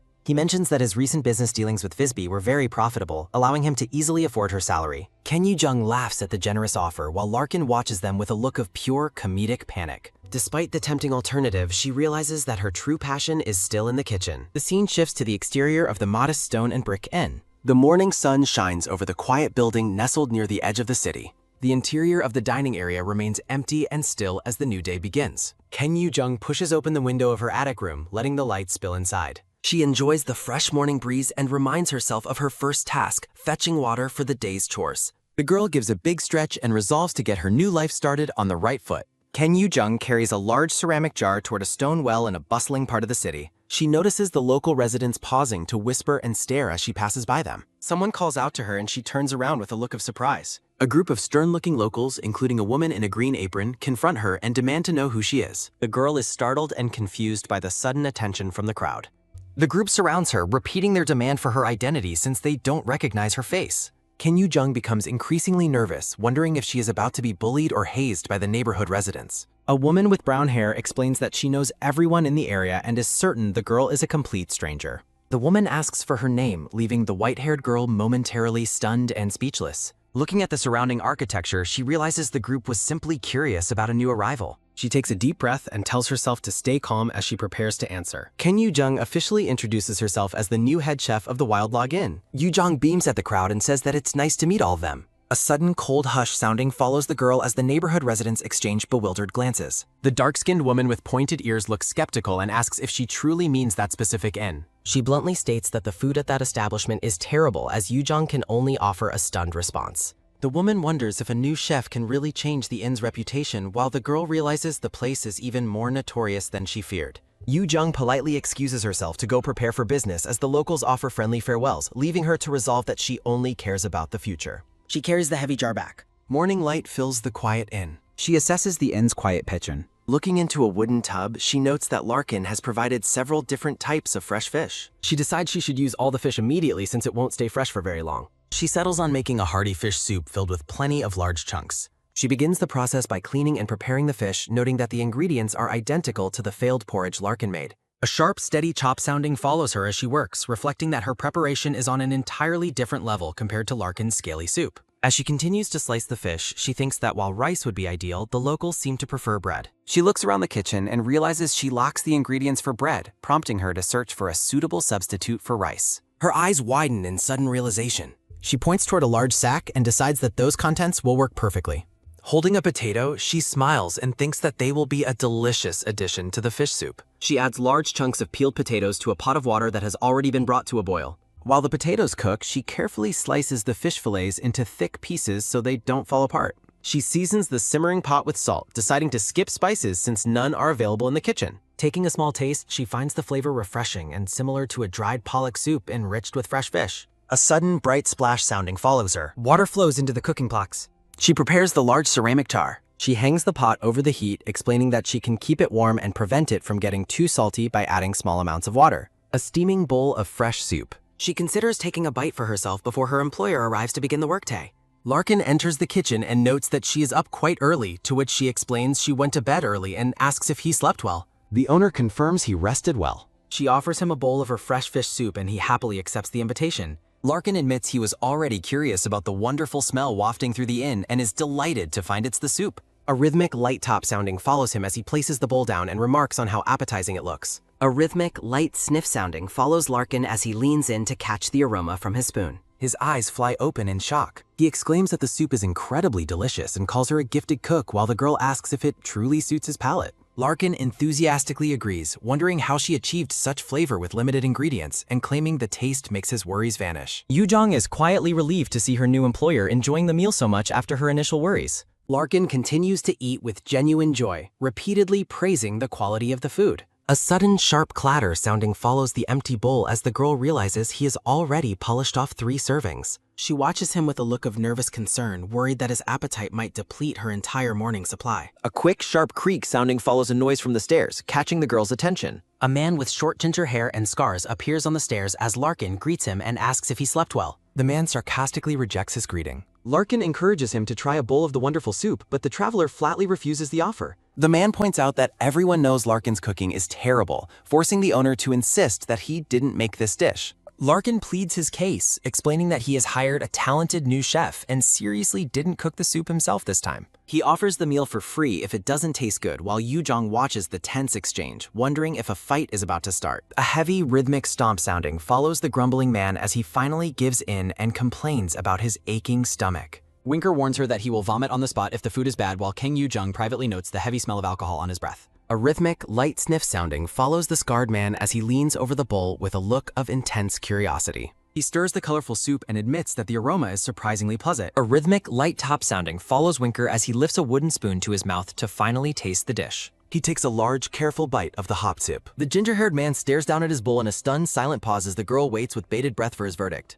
The scene briefly shifts away from the kitchen as a recruitment banner fills the view. Winker continues to stare at the half-eaten bowl, seemingly lost in thought over the unexpected flavor. Ken Yu-jung becomes increasingly nervous and wonders if the recipe actually failed to suit his palate. She observes him eating at a frantic pace and realizes he actually seems to be enjoying the meal quite a bit. The man holds out his empty bowl with a look of shimmering demand, much to the girl's relief and surprise. Winker bluntly admits the soup is excellent while Larkin laughs, boasting that he knew the new chef was talented. Ken Yu-jung notes with a sweat drop that he managed to finish 3 whole bowls in record time. He lets out a loud burp and asks for something more substantial, complaining that liquid meals are far too temporary. The girl is taken aback by his crude way of speaking as she offers a forced, polite smile. She informs her employer that she is currently out of the necessary ingredients to make a more filling dish. She explains that she used all the fish and needs to go shopping, prompting Larkin to offer her 50 geld for supplies. Ken Yu-jung admits she cannot read local numbers, leading Winker to offer to accompany her to the market. Larkin is thrilled by the suggestion, but the white-haired girl is internally screaming in terror at the thought of being alone with the scary man. Winker prepares to leave while Larkin cheerfully stays behind to handle the dirty dishes. A sudden, sharp creak sounding follows the duo as they head out the front door of the inn. They step onto the street just as a group of travelers arrives, and Larkin welcomes the new guests inside. Ken Yu-jung is fascinated by the passing travelers, noting that their gear looks exactly like something from a fantasy movie. She asks about the strangers, and the ginger-haired man explains that they are simply foolish adventurers. He insults the intelligence of the travelers while the girl hopes they didn't hear his rude assessment. She turns the conversation toward him and asks what he does for a living. He looks back at her and reveals that his profession is that of a mercenary. Winker explains that he will take on any guard or escort job as long as the pay involves a sword and a fair price. He makes a dark, terrifying joke about assassinating anyone she wants gone, sending the girl into a panicked state of denial. He laughs off her reaction and calls her too serious, while she decides he is an incredibly difficult person to deal with. They walk through the city streets together as the girl reflects on her initial impressions of the town. She feels a surge of excitement about finally visiting the market and discovering new ingredients. Winker asks what she plans to cook next, and she asks if he has any requests, to which he indifferently tells her that anything will do. He claims that anything she makes is bound to be tasty, and she is stunned by how much trust he has gained in her after just one meal. He suggests they start looking around, and she begins to think that despite his rough exterior, he might actually be a kind person. Winker takes over the heavy lifting by carrying a large ceramic jar as they navigate the busy market stalls. She observes that beans, onions, and various fish are among the most affordable and common ingredients available. She is shocked to discover that garlic, ginger, and chili peppers are being sold as pest repellents rather than food. A heavy rhythmic stomp sounding follows the crowd as the girl realizes that even edible crown daisies are being treated as useless weeds and stepped on. She notes that bread, fruit, and meat are luxury items, likely because animal husbandry is not very advanced in this region. The fish market is overflowing with fresh catches, but Winker explains that processing methods are poor, limiting the number of buyers. Ken Yu-jung watches the mercenary from the side, reconsidering her earlier fears. She realizes that Winker is actually quite helpful and detailed in his explanations, even going so far as to carry all the heavy supplies. Despite the fresh ingredients, she finds herself deeply craving the familiar flavors of Korean bulgogi and braised meat. She laments that she lacks soy sauce or soybean paste, and brewing her own would take far too long to be practical. Her attention is suddenly caught by a specific display, and her eyes widen in realization. She asks about a large pile of eggs, and Winker explains that they are dirt-cheap king duck eggs. He looks at her with suspicion, asking if she is from another world because her questions about basic items are so strange. He explains that the ducks are used for riding and racing and produce eggs every day, making them a staple for the poor. Ken Yu-jung is horrified to learn that the locals only ever eat the eggs boiled, realizing how much room there is for culinary improvement. She exclaims about the variety of egg recipes. She recalls Alter's boasts about being a great cook and wonders if he was actually telling the truth. Ken Yu-jung is shocked at the thought of people living on such poor quality food despite the abundant ingredients. A delicious scent catches her mouse. She spots a nearby fruit vendor. Skewers and bread look quite appetizing. She offers to buy Winker a snack since she has leftover money, but he flatly refuses. She insists on buying it because he is carrying all her groceries and runs off despite his protest, smiling with the purchased street food. Winker refuses to spoil his appetite for her cooking and questions why he would eat that when she's about to make something delicious. She takes a bite of the skewer herself and feels touched by how much he trusts her skills. Her expression shifts to pure horror. She is revolted by the skewer and wonders what it is even supposed to taste like, hoping the bread will be better. A sudden, sharp spit sounding follows the girl as she exclaims that the meat is tough and the bread is like a sponge. Winker laughs at her reaction, noting that her expression says everything while she admits she had no idea it was this bad. She asks if all the food here tastes like this, while some mice hope they throw the scraps away. Even the street mice spit out the food and look completely miserable. A rhythmic, light chime sounding follows them as they return to find Gent waiting for their arrival. She is surprised by Gent's arrival. The dark-haired man adjusts his mogul. A rhythmic, light top sounding follows Gent as he explains he has something to deliver to her. He hands her a bag of money that Visby asked him to deliver from selling her belongings. A sudden, bright shimmer sounding follows the bag as she is touched that the captain actually kept her promise. He asks what he should do with the item that looks like rotten fish. She realizes her precious salted seafood survived because he thought it might be important. Recalling her hard work on the island, She begs him to bring it to the inn immediately and rejects his offer to dispose of it as trash. A sudden, bright shimmer sounding follows the girl as she rejoices over recovering her seasoning ingredient. she plans to make kimchi and use the salted fish as an umami-rich sauce. She stops Gent from leaving for street food and insists she cannot let him go without eating a real meal. Promising a truly delicious meal instead. Gent agrees to wait for her, gathering ingredients for the next meal. Planning a shrimp and egg feast. Washing the fresh seafood and produce. Boiling clams for a rich broth. A quick, sharp crack sounding follows her as she begins cracking the king duck eggs. She decides to prepare a large portion since Winker's there to eat as well. Combining broth and shrimp for steaming. Stirring the egg mixture with chopsticks. Garnishing the finished steamed egg dish. Moving on to the seafood stir-fry. A sudden, loud sizzle sounding follows the shrimp as she quickly fries them in lard. Winker and Gent wait at the table as the wonderful aroma fills the room. She feels confident that the flavor has improved even more since her time on the ship. Gent sits before his steaming bowl. The colorful, appetizing meal is served. Gent begins to sample the food. His silence causes her extreme worry. Gent enjoys the taste of the shrimp. The various textures and spices create a perfect blend. A sudden, sharp top sounding follows the black-haired man as he reflects on the incredible flavor produced from simple ingredients. The white-haired girl nervously asks for his verdict. Gent pays for his meal and admits that the captain's high recommendation was well-deserved. She is delighted by the success while Winker demands his own portion. Winker stands with other adventurers who are waiting to eat. The scene shifts to the exterior of the bustling inn. A soft rhythmic bubble sounding follows the girl as she notes that daily sales have skyrocketed. New regulars are starting to form as word of the food spreads. Improved finances allow her to stock the kitchen with abundant supplies. She spends her free time developing complex bay sauces. Dried peppers are ground into a fine, flavorful powder.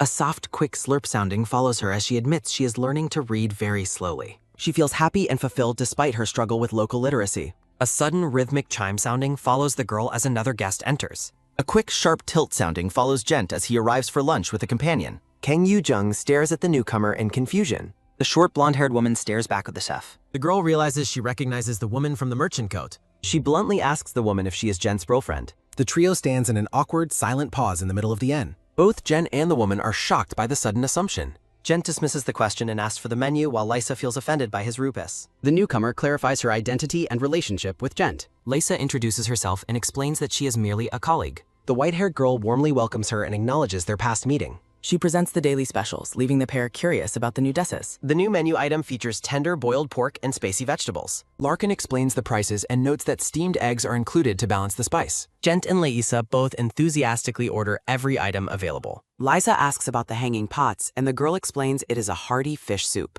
They decide to add the soup to their large order. The seafood stir-fry becomes the inn's most popular signature dish. Thorough morning preparation allows for extremely fast cooking times. Kang Yu-jung skillfully tosses the seafood over a high frying. The delicious aroma pulls in travelers from the street outside. Fresh shrimp and vegetables sizzle together in the pan. She plates the stir-fry as she prepares to move on to the meat.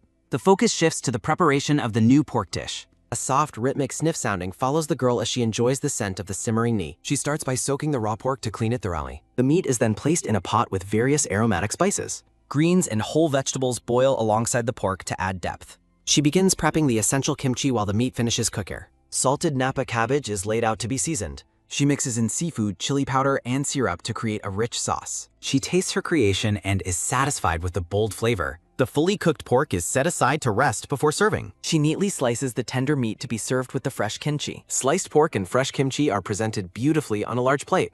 Kang Yu-jung serves an elaborate feast featuring the pork, shrimp, and rich soup.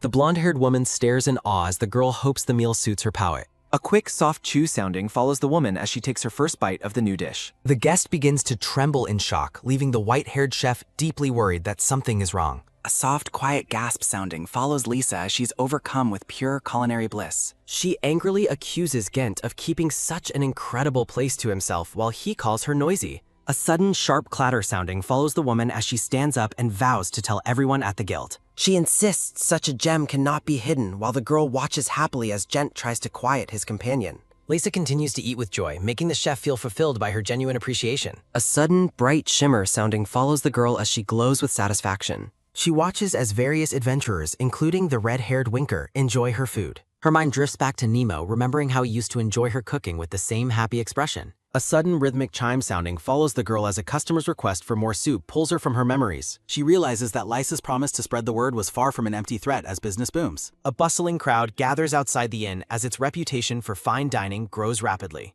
The girl works tirelessly in the kitchen to keep up with the demands of the packed dining room. A soft, quick chop sounding follows her as she prepares ingredients until they sell out every single day.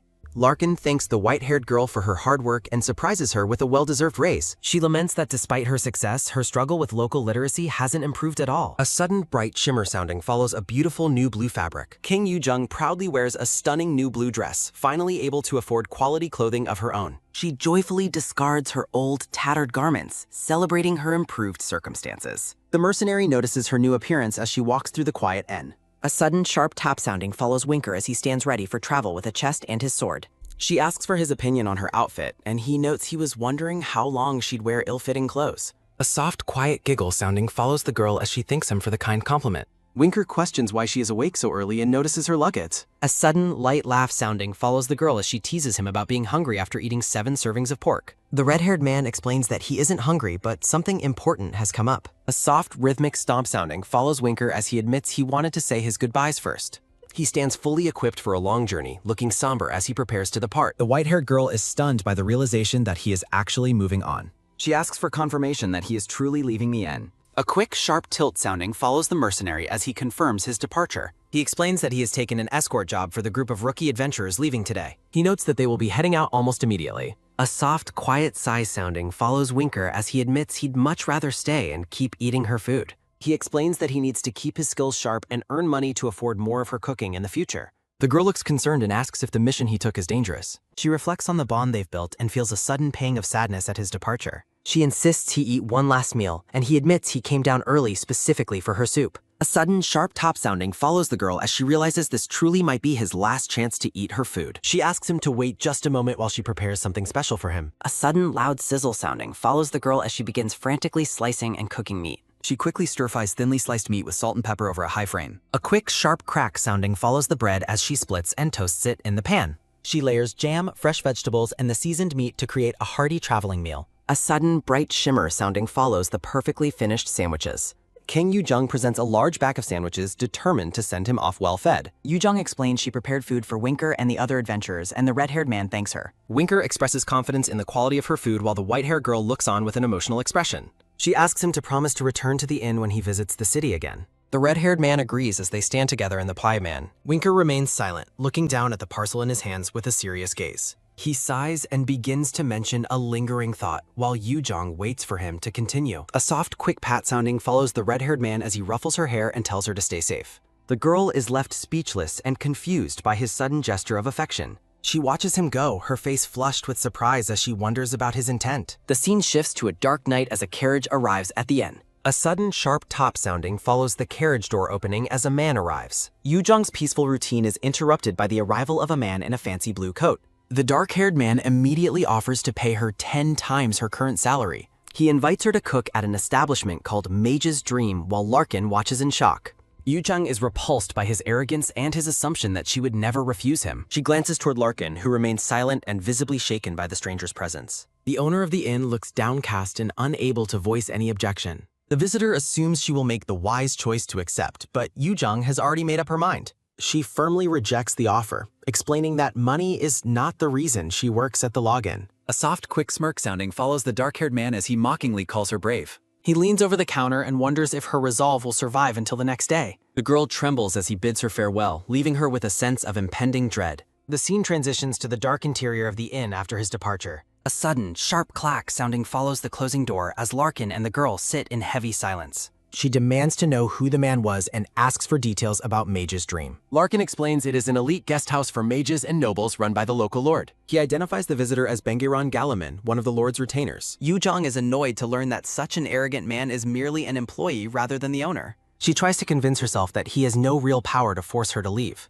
She naively hopes that her refusal marks the end of the matter. Larkin warns her that Bengiran is a dangerous man who never fails to get what he wants. He predicts that the retainer will return the next day with a more forceful method. The following morning, Yu-jong looks out from the inn in horror. She sees that Bangaron has returned, this time accompanied by a squad of armed knights. She realizes that people in this world rely on power and authority just like they did in her previous life. She debates with herself whether she should face the threat or go into hiding. A sudden, sharp top sounding follows a knock at the door, pulling her back to reality. Baragon stands outside with Larkin, looking down at the innkeeper with a condescending smile. The white-haired girl watches from above, her expression filled with worry for her friend. She decides she cannot let Larkin face the intimidation of the Lord's retainer alone. A soft, quick stomp sounding follows the girl as she rushes down to the courtyard. Larkin is trembling as he holds a formal document while Bangaron watches with amusement. She demands an explanation for the document and the presence of the guards. Berengarin mocks the inn as a remote, useless place that fails to show results. He coldly tells her that nobody would care if the login disappeared entirely. He threatens to replace Larkin with a more capable manager while the man begs for a reconsideration.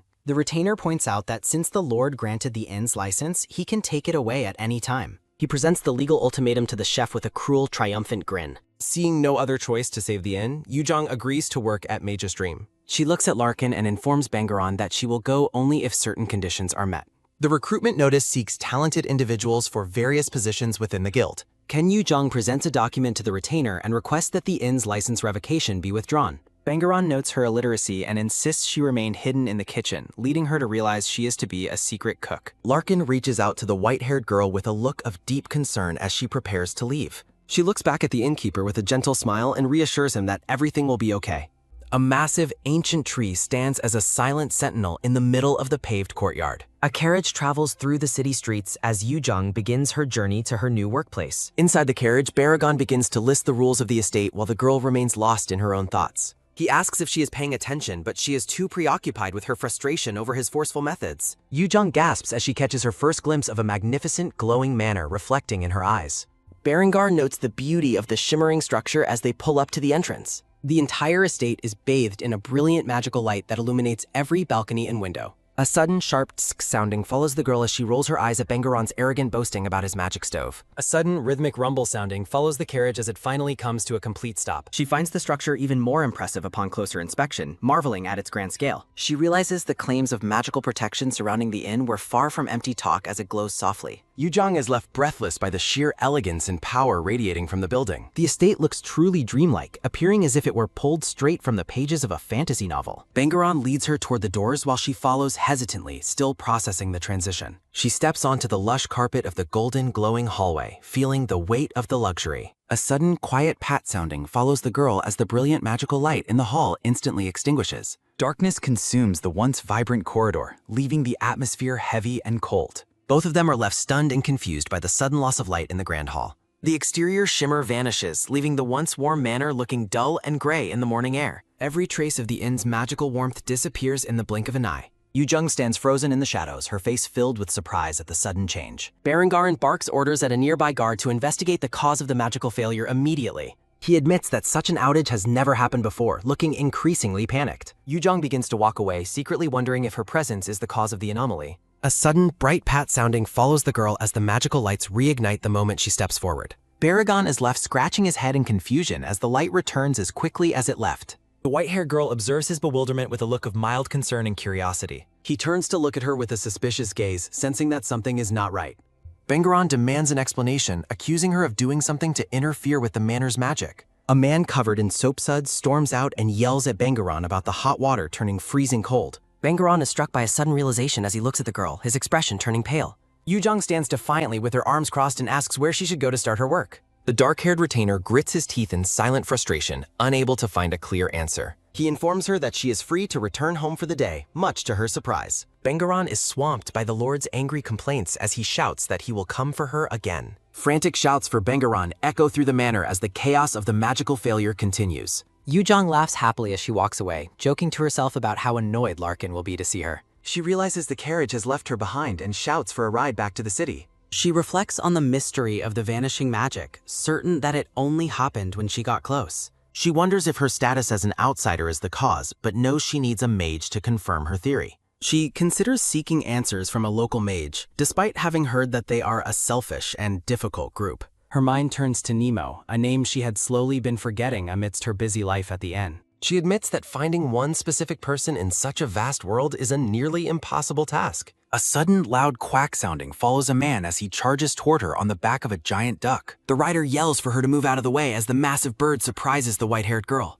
The rider speeds away as the girl catches her breath from the startle. Reaching the main road, she finds it too crowded and decides to take an alley instead. She wanders into a narrow, stone-paved alleyway to avoid the bustle of the city. She stops in her tracks, noticing a strange, dark substance running ahead of her. She spots a mysterious figure slumped on the ground, surrounded by a thick black fog. Startled, she calls out to the person partially obscured by the dark mist. She observes the fog writhing and moving like a swarm of insects clumped together. A sense of dread washes over her as she notes how truly ominous the fog looks. Though afraid to touch it, she worries the person inside might be in grave danger. She wonders if her presence will affect this magic and decides it's the perfect chance to find out. Resolving to find proof of her theory, she prepares to step into the unknown.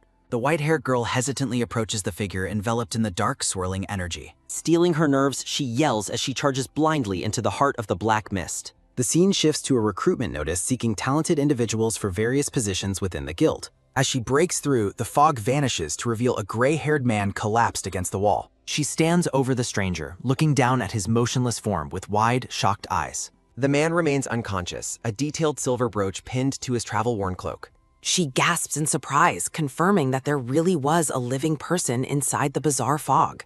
Noticing his disheveled appearance, she wonders if he is a vagrant or the victim of a mage. Deciding she cannot just leave him, she kneels down to provide whatever aid she can. She checks for signs of life, carefully observing the man's pale, still features. She is relieved to find he is still alive, though he remains unresponsive to her touch. The man's hand suddenly snaps up, grabbing her neck as he jolts awake. He pulls her close, his intense blue eyes boring into her with a terrifying focus. He stares at her in bewilderment and demands to know what she is. Panicking as he tries to speak further, the girl screams and knocks him back with a forceful head. The stranger collapses heavily onto the ground after being pushed back by the girl's frantic reaction. The two lie on the ground, the man unconscious once more after her reflexive strike. She looks at her hands in confusion, wondering why her body acted on its own. She stares down at her victim with a mixture of guilt and annoyance at the situation. She realizes she is now stuck with an unconscious stranger and wonders what to do. Back at the end, Larkin greets her with surprise and asks what happened to her. She explains the issues at her new job while Larkin frets over her safety and well-being. She reassures the worried innkeeper that she was not mistreated during her short absence. Larkin looks curiously at the man she brought home, noticing his worn clothing. He looks closely at the stranger's face and asks Yuzhong for the man's iconomy. Larkin teases her by asking if this is her new boyfriend, prompting an angry denial. Ignoring his jokes, she asks for his help to lay the unconscious man down properly. They move the stranger to a table, noting that while he's dirty, he doesn't seem injured. The innkeeper asks if the man is someone she brought back from Mage's dream. She clarifies that she simply found him collapsed in an alleyway on her way back home. Larkin praises her kindness, while she secretly hopes he never finds out she knocked the man out. She continues the conversation, but her mind is clearly elsewhere as she glances back. The atmosphere inside the familiar inn feels heavy as they deal with their unexpected guest. Larkin admits he has no idea what the fog could have been or where it came from. He tells her she did a brave thing, unaware of her inner guilt regarding the man's state. She glances back at the stranger, her eyes lingering on his face as she processes the day's events. Looking closer, she admits to herself that the man is actually quite handsome. Larkin mentions that Mr. Gent stopped by earlier, which captures the girl's immediate attention. He recounts Jen's promise to return tonight, and she decides to discuss everything with the mage then. Larkin informs her that he must return to the main hall, and the girl offers to accompany him. She notes the need to prepare for the upcoming dinner service as they head back in Tog. The white-haired girl excitedly announces her plan to begin cooking for the evening. She pauses in the middle of the empty dining room, looking around in confusion. Frustrated, the girl demands to know why the inn has no customers. She questions the innkeeper about the complete lack of patrons in the building.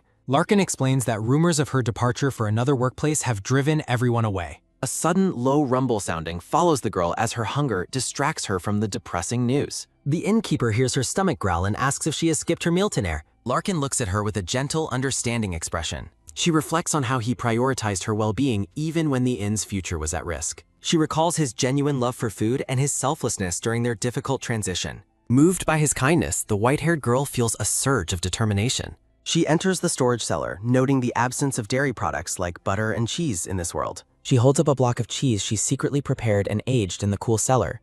A glowing array of different cheeses she crafted highlights her culinary expertise and preparation. The girl looks at her creations with a satisfied and hopeful smile. She decides to use her special cheese to cook a unique meal for the innkeeper. She begins her work by mixing flour and yeast to knead into fresh dough. She carefully prepares various toppings including seasoned shrimp, meat, potatoes, and tomatoes. She layers the ingredients on the dough and covers them in mozzarella before placing the dish into the oven. The golden, steaming dish is revealed as she describes its perfect texture and rich toppings. She explains that this new dish is called pizza and should be eaten by hand. The white-haired girl presents the meal and encourages the innkeeper to give it a time. Larkin takes a large, enthusiastic bite, enjoying the stretchy cheese and vibrant flavors. A close-up of the dish shows the fresh tomatoes and herbs used in the recipe. The innkeeper praises the incredible taste and the satisfying texture of the shrimp. A sudden loud bang sounding follows the door as a voice calls for the girl.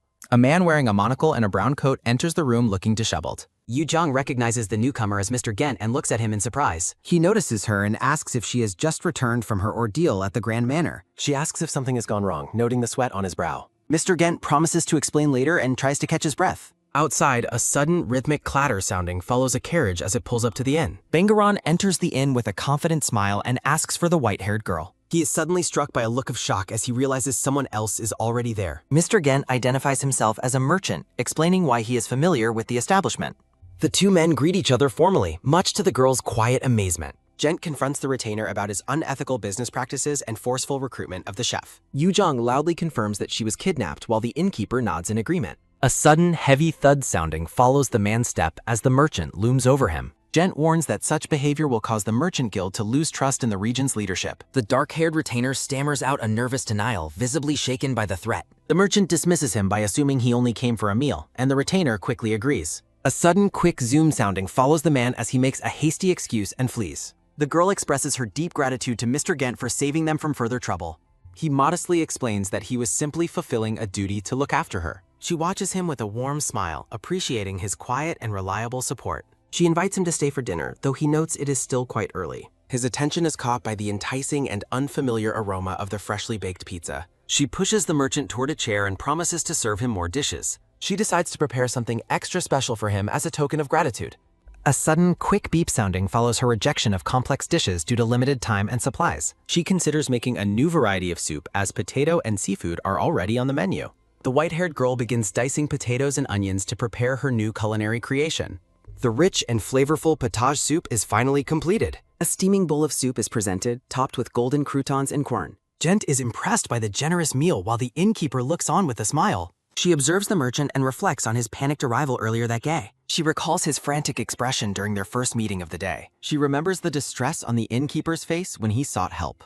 The white-haired girl beams with joy at her companions. The scene shifts to the quiet and empty common room of the inn. Mr. Gent reacts with surprise at being considered an important figure in the district. She reminds him of his influence over the retainer, but he attributes it to economic concerns. He explains that merchants are on edge due to current rumors and local instability. The conversation turns to the dangers posed by the nearby land of Calamity. Ships docked at a bustling harbor represent the recently established merchant guild in the area. Residents look worried as dark rumors about the proximity to the cursed land continue to spread. The merchant notes that the growing unease is prompting many traders to consider relocating. A set of ornate scales tips toward gold coins as blood drips from the empty pan. He warns that further disruption from leadership could cause the entire trade district to fail. The white-haired girl listens with a serious expression, absorbing the gravity of his explanation. A sudden, sharp-cut sounding follows Gent's firm refusal to share the specific nature of the rumors. She is alarmed to learn that the retainer intends to return to the establishment.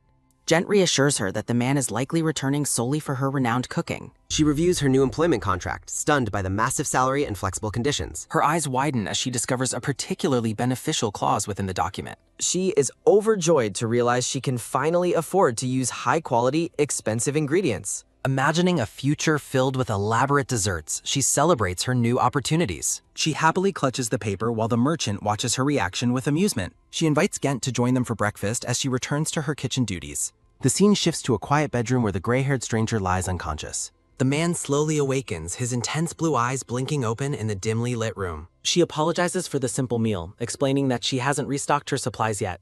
She carries a wooden plate laden with fresh shrimp and sliced tomatoes to the table. A sudden, rhythmic, slow stomp sounding follows a set of footsteps approaching the dining area. The white-haired girl turns in surprise at the sound of someone entering a room. The gray-haired stranger walks slowly into the hall, his travel-worn cloak flowing. He stands silently before the group, his expression cold and unreadable. The innkeeper notes the man's refusal to write or speak, suggesting he might be illiterate. She finds the stranger's sudden silence peculiar given their previous interaction. She vividly remembers the man clearly demanding answers when he first accosted her. Gent asks about the stranger's identity, noting how unusually she is treating him. The merchant looks at the new arrival with blatant skepticism and disapproval. She offers a vague and nervous explanation as the man remains motionlessly behind her. The gray-haired man's blue eyes narrow, casting a chilling and focused stare. Gent questions her decision to house a random vagrant she found on the street.